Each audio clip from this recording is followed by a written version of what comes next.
people how their traditions or cultures are different or similar to their parents. This is what they said. They have influenced me a lot, so I guess they're the same.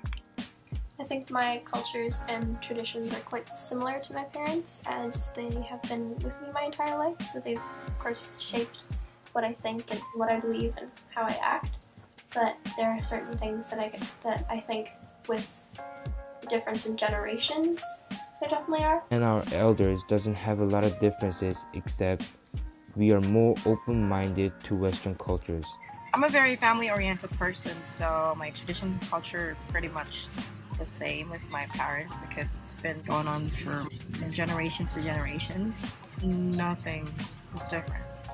There isn't any difference between the family tradition and my tradition because they're basically similar. I mean, like interrelated. Yeah, there isn't really any difference.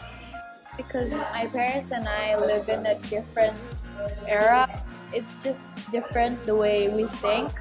For example, like my mom would want me to use dresses and stuff like that because I'm a girl and I have to do all these things. Meanwhile, I want to use jeans and t-shirt and just something more casual.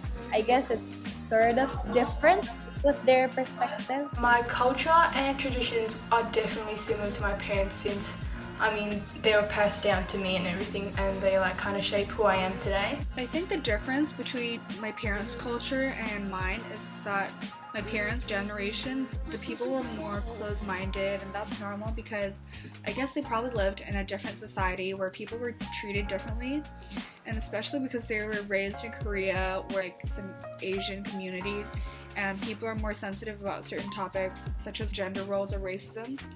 But I think it's cool that they're open to accept any changes from their generation to ours. One way that it's similar is our academic drive. Academics are a very important thing to my family, and it always has been. And it's very important and very much emphasized. So because I've been trained in a way to put very big importance towards my education, I also have developed a very academically driven attitude in life, and that really shaped me, I think. One difference in tradition to my parents is actually the ability to speak Mandarin. For example, a family that migrates from China, because that's my example. We migrated from China a long time ago, and for generations we've been living in Indonesia, and of course the Mandarin starts slowly decreasing the usage of it, and it slowly adapts to, for our case, it'd be Indonesian or English. Interesting thing is that my parents actually stopped the Mandarin. So my grandparents can speak Mandarin, my parents can't speak Mandarin, but my brother and I can speak Mandarin. So I think the racism that happened around their era discouraged and even didn't allow them to speak Mandarin. And I think that's a huge reason why they didn't learn how to speak Mandarin, because it's a hard language and it's something that you really have to start when you're younger. But my brother and I, in opposition, were trained to speak in Mandarin since we were younger because that was a language course that was offered in our school. And so I think it's interesting that the Mandarin stopped there but continued on here.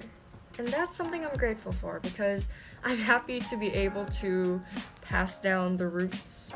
Those are their answers. What about yours? Go comment down in the comment section below, because then you can talk about your traditions and cultures and you can comment on the comment section below.